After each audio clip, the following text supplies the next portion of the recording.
The crystalline spires of Zaxtor's homeworld glittered under the light of 3 suns, their faceted surfaces refracting rainbow hues across the gathered crowd.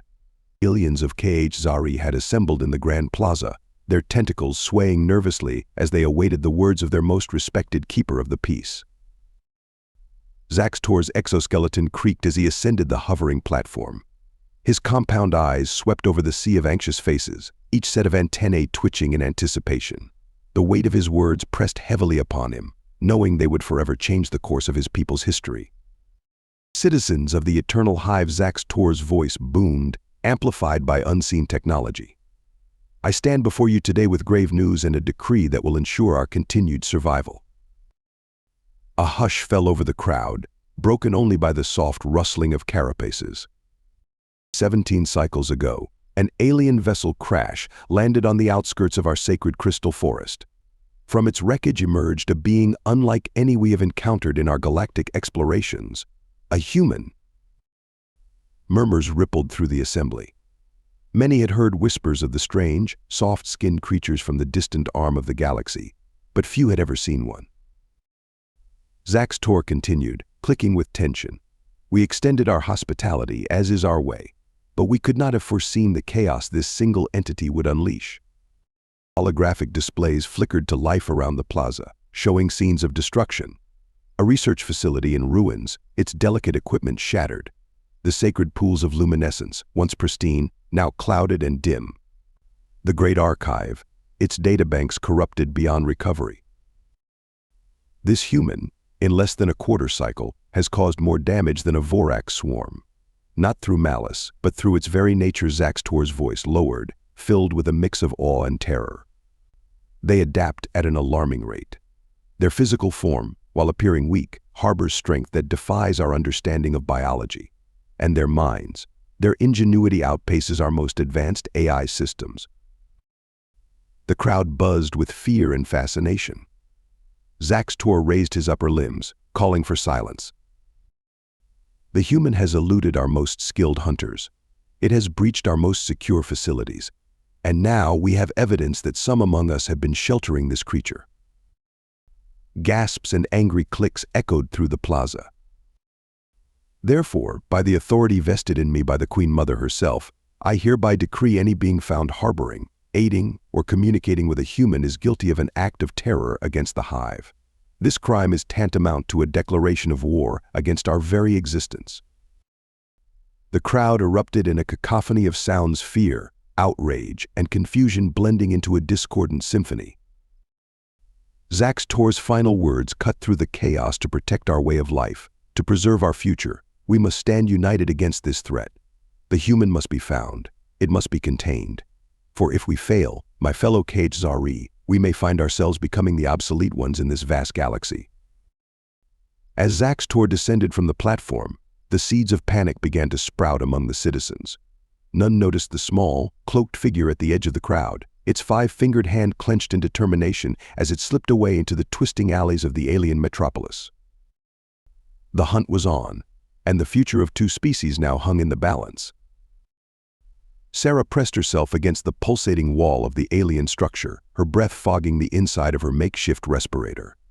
The bioluminescent veins running through the organic architecture cast an eerie blue glow over her face, accentuating the dark circles under her eyes.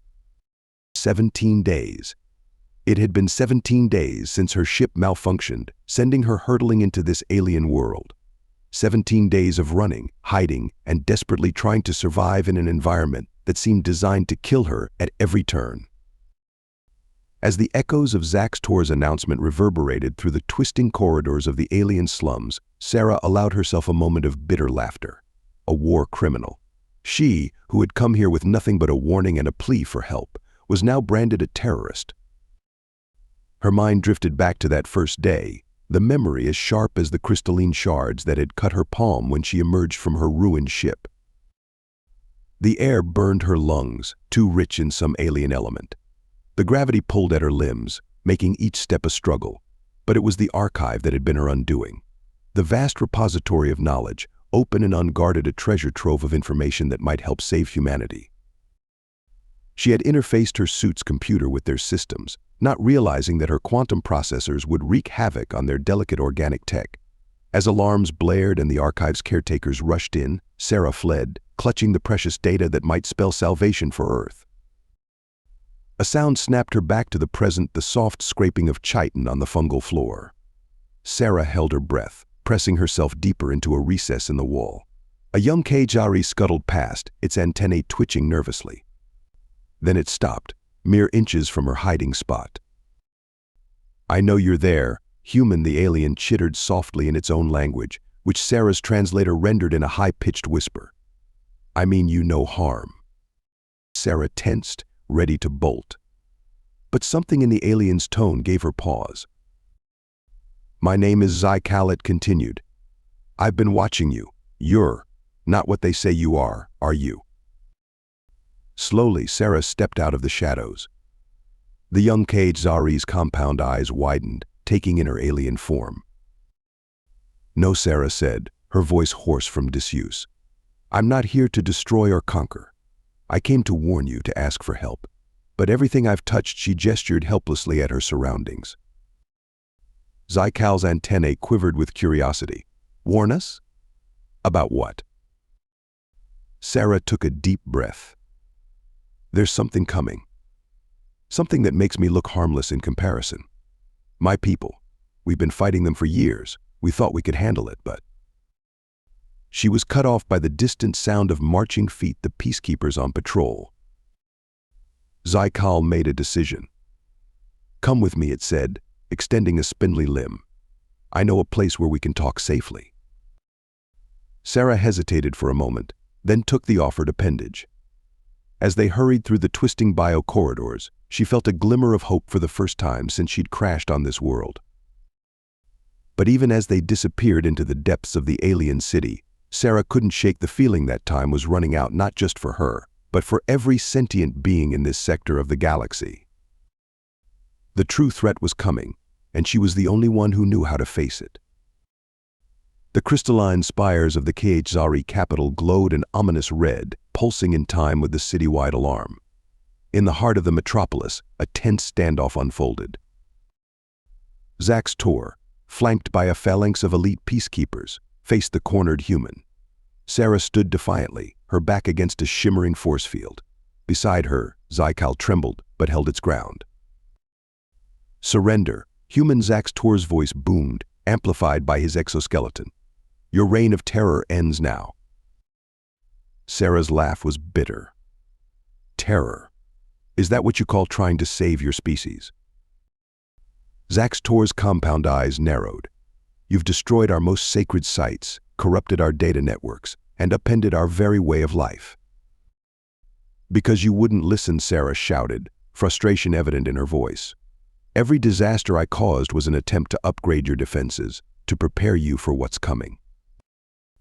A murmur ran through the gathered crowd of HYF. Zax Tor's antennae twitched in confusion. "What deception is this?" he demanded. Sarah took a deep breath, steadying herself. "No deception. The truth." She turned to address the crowd directly. "My people, humans, we're refugees. We've been fleeing across the galaxy, staying one step ahead of a threat you can't even imagine." She activated a holographic projector on her wrist. The air shimmered, and a terrifying image appeared, a massive, world-eating entity that seemed to defy the laws of physics. "We call them the Devourers," Sarah continued, her voice heavy. "They consume entire planets, entire civilizations. They're drawn to advanced life, to technology, and they're coming this way." The crowd's chittering grew panicked. Zax Tor raised his limbs for silence. "Even if what you say is true," he said, his voice less certain now, "why should we believe that you, a single human, can help us?" Zycal stepped forward. "Because she already has." The young alien's voice quavered but grew stronger as it spoke. "The archives she corrupted. She was integrating our knowledge with advanced human encryption. The sacred pools she tainted. She was introducing nanites that can repair our world ship in seconds." Sarah nodded gratefully to her alien friend. "Everything I've done since I crashed here was to help you prepare. Humanity has been fighting the Devourers for generations. We've learned, adapted, evolved. But we can't beat them alone. She locked eyes with Zaxtor. You called me a terrorist, a war criminal. But I'm here to prevent a war that would annihilate us all. A tense silence fell over the gathering. Zaxtor's exoskeleton creaked as he shifted, clearly conflicted. Finally, he spoke. If what you say is true, the threat you present pales in comparison. Then let me help you, Sarah pleaded. Let humanity and the HYF face this threat together. Our adaptability, your advanced biotechnology united, we might stand a chance. Zaxtor was quiet for a long moment. The fate of two species hung in the balance. Then, slowly, he lowered his weapon. I do not trust you fully, human, he said, his voice grave. But the stakes are too high to ignore your warning. He turned to the crowd. The decree is rescinded. We must prepare. As the HYF erupted into a flurry of activity, Sarah felt a weight lift from her shoulders. She turned to Zycal, a smile breaking across her face. Thank you, she said softly, for believing in me. Zycal's antennae wiggled in what Sarah had learned was the equivalent of a smile. Perhaps it is not just your technology that is adaptive, but your spirit as well. Together, human and alien gazed up at the alien sky. Somewhere out there, the devourers were coming.